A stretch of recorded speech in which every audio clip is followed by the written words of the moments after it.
Hi, I'm Melissa Woods. In this video, I'm going to show you the ceiling transformation I've been working on in my living room remodel. This vaulted ceiling is beautiful and it deserves some more attention than just some popcorn texture. You can see it's heavily textured compared to like the ceiling I redid here in the kitchen next to this room.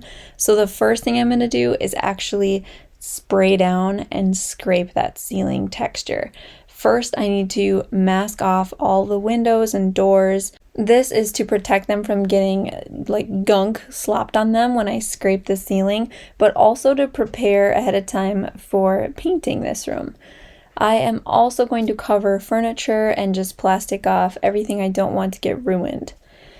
Now I'm going to remove the baseboards and I'm numbering the backs of them and writing like where they're going to go to reinstall them later because I'm going to try to keep the original trim work in this house. To scrape the texture on these ceilings, I used a big multi-position ladder and a garden sprayer that you just pump up the pressure to spray water, wet the texture, and then just scraped it off by hand. Now all of the popcorn ceilings in this house are painted, so they actually don't scrape off all the way. That's okay. I actually detailed all about how to scrape textured ceilings in a previous video that I'll link here. It's important to know before you tackle something like that to test for asbestos and make sure you're taking safety precautions. The ceiling was so dirty, as you can imagine. One thing I really don't like about textured ceilings is it's very easy for them to just gather spider webs. Spiders love them. So you can see this spider web hanging down here. I even caught a live spider on the ceiling. In fact, I caught several and I killed them while I was scraping. I love this shot because you really get perspective on like what a big ceiling this is. The room is actually a little over 14 feet by 23 feet, and then the vault I think goes as high as 15 feet. So it is a lot of ceiling and it's a huge living room space. This ceiling deserves a moment and I'm so excited for the design plans I have. Scraping ceilings is definitely a messy job, so when all the stuff that I scraped down was dry on the floor, I used my WorkPro vacuum to suction it up. WorkPro Tools is actually sponsoring this video and you will see me use tons of their tools throughout this project. I love them. I could not do my DIYs without WorkPro. They are actually having their Black Friday sale launching right now on their site, and I have a special discount code you can find in the description on this video. The next thing to do when the ceilings were scraped is paint everything. I decided to paint the walls first and then I painted the ceiling afterwards. I'm going to go into more detail about this when I do my full living room makeover video, but for now I just didn't want to skip over the part where the walls change color because otherwise you're going to be like, wait, they were blue, now they're beige, what the heck. The ceiling was really, I don't know, for some reason like terrifying to me to spray. I just thought I was gonna get paint spray all over my face and it was gonna be miserable, and I am not very experienced with a sprayer, so it honestly made me so nervous. But I started rolling it and I thought my arms were just gonna completely fall off after like 10 feet. So I decided I was gonna have to spray it, and once I got my sprayer all hooked up, it was so much easier on my body. I got the whole ceiling sprayed in like an hour, so it was worth it even with the extra cleanup time and unfortunately the extra plastic waste.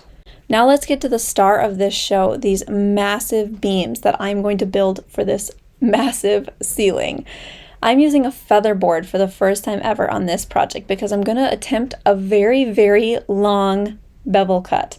My table saw setup here is going to be super helpful keeping my long board down flat on the table saw with this lumber that's clamped against my rip vents, as well as the feather board, which helps keep the board pushed against the rip vents. And I have my table saw blade set to a little more than 45 degrees, so it's like 46 degrees. That gives me some wiggle room in creating that beveled joint. My setup is definitely not professional. I am not a professional, guys. I'm just working with what I have. I put some buckets that I thought were the right height to be an in-feed and out-feed for my table saw, and I'm just using a job site 10-inch table saw. That's what I own. And you can see here that as soon as I started cutting, I realized right away there was a problem. The buckets were too tall and I had to swap them out for something that was going to work better. But I got the hang of it, and as I went along, I was actually surprised by how smoothly this went. I feel like the feather board and the clamp board on the rip fence helped immensely keep this cut safe and keep it like steady and even, so that when I was all done, I actually ended up with 0 burn marks. No burn marks, even though this is a very difficult cut.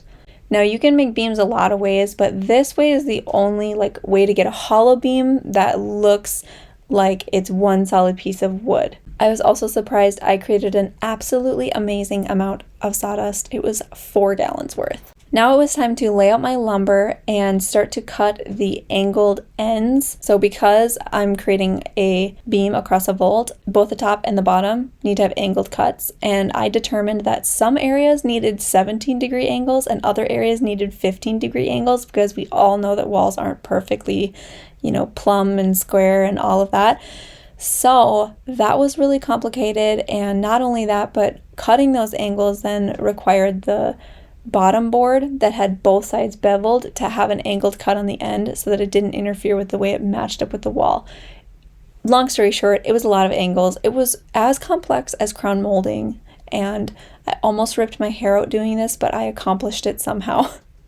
When I had all 5 beams cut, which are 15 pieces of lumber, multiple angles running every which direction, I was so relieved.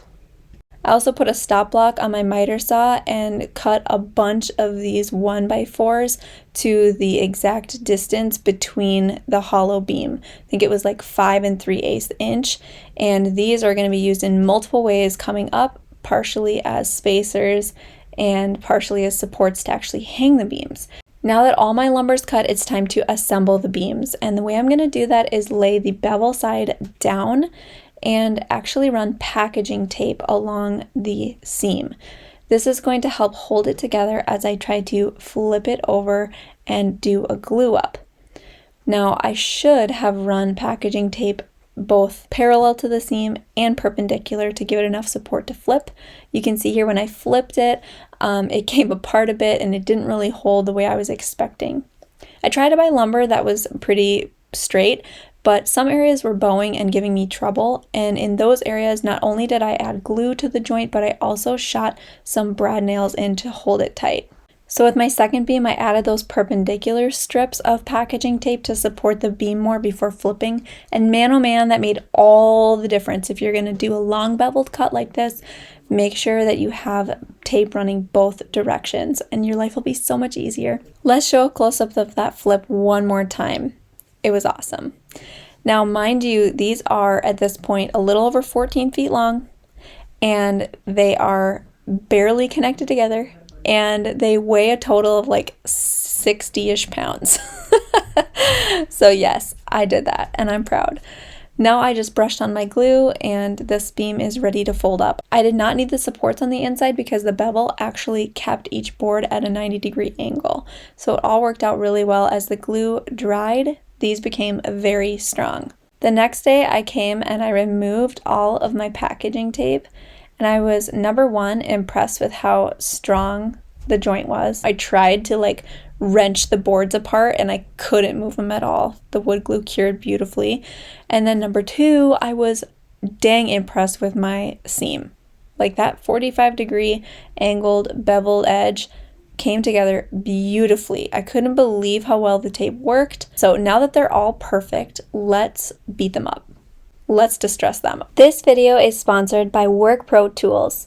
Throughout this project, you'll see me use WorkPro Tools because of their ingenuity and power. My favorite has been the 5-in-1 workbench. You can adjust the height and transform it to do so many things. I've used it the most as a scaffolding to work more safely when renovating. The wheels and casters allow it to transform to a dolly or a creeper for mechanic work. I've used it this way as a rolling platform to move things around with ease. It can become a workbench top with storage for your tools and helpful measurements handy. Add the included rails and the workbench even becomes a sliding miter saw stand. And if you're wiser than me and have your miter saw hooked into a shop vac, there's a whole power strip right on the side. Check out WorkPro tools by clicking on the link in the description of this video, and for a limited time, get 15% off this versatile workbench with my discount code. I am going to make these beams look like old world beams that have been weathered through time and distress the crap out of these. First, using a planer. This hand planer is going to randomly take thickness off the wood in different areas on all the sides of the boards. And then I'm going to come with my jigsaw. You can see I was feeling really badass here. And I'm going to use my WorkPro jigsaw to just like rough up all the edges. And I even used it like the blade was just like poking into the lumber and indenting it, just going crazy. And this actually worked really well, going along the edge and like cutting into that seam where I had that perfect 45-degree angle. I just cut into it and made it look all banged up, and it ended up beautiful, almost like a work of art. I also did some more distressing techniques the next day. I used a wire brush drill attachment to get some really fine textured scratches on the lumber. This kind of raised the grain a bit too. And then I whipped them with chains. All of my followers on Instagram and TikTok, when I asked for distressing ideas, said, you gotta hit them with chains. And this was really fun. It was totally therapy. But I felt like the little indents it made in the wood weren't as cool as I was hoping. After distressing, I came in with an 80 grit sandpaper on my random orbital sander to sand all of the beams. And this is to get rid of the slivers I made from distressing, but also to prepare the lumber for staining. I love that at this point, when I ran the sander over the edge, it completely disappeared the seam because of the bevel that I cut, and it made these beams look so authentic.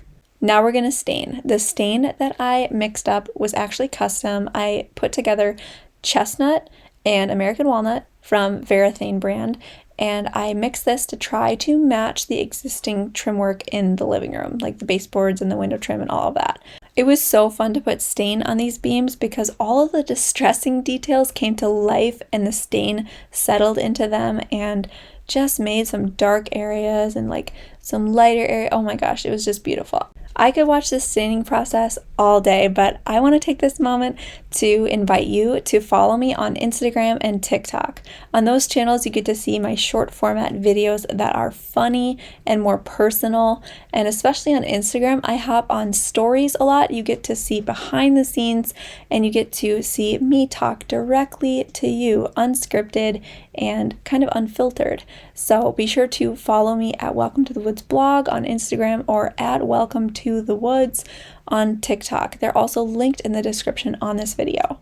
To hang these monstrous beams, I first need to plan out where they're going to go. So I'm using this laser level that casts perpendicular and parallel lines across the ceiling for myself. I measured out exactly how my 5 beams are going to be evenly spaced, and then I marked that on the wall, and I cast my laser level to create a line across that was exactly straight with where I'd marked.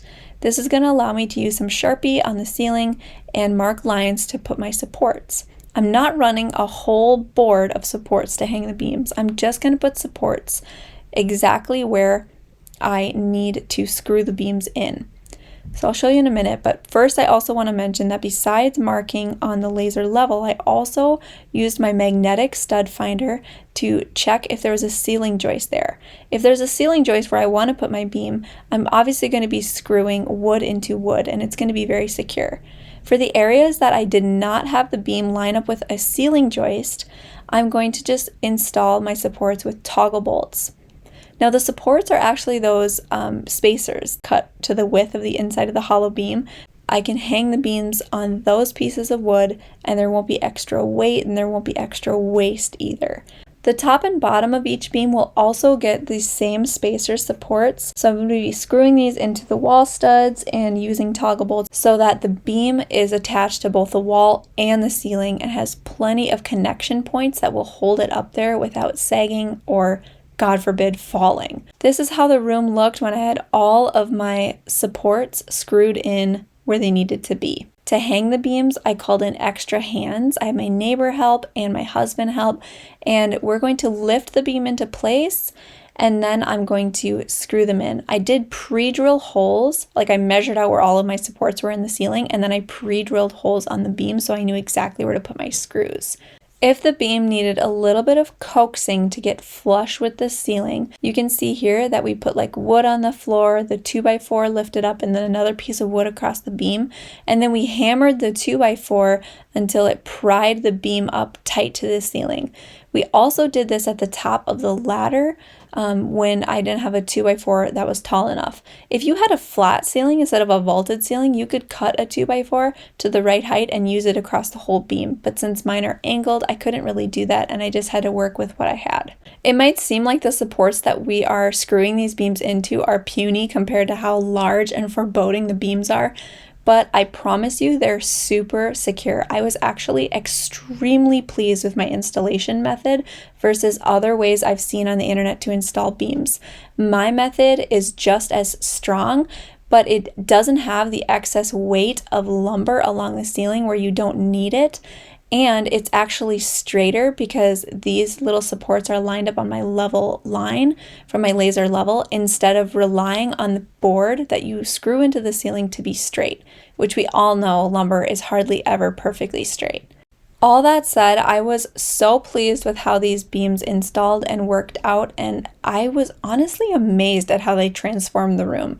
Obviously, I had a vision when I started about how this would turn out, but seeing it come to life was awe-inspiring. I was speechless for a moment, and then I couldn't stop saying the word wow, like every 5 minutes for like an hour.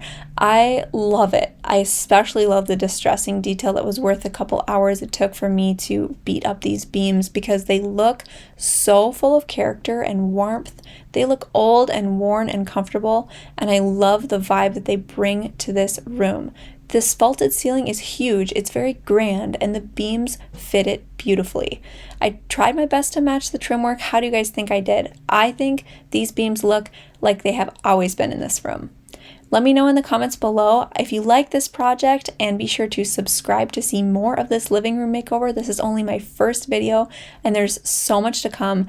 This space is getting a complete overhaul, and I think you're going to be very, very impressed. Thanks so much for watching. Welcome to the woods. We'll catch you again next time.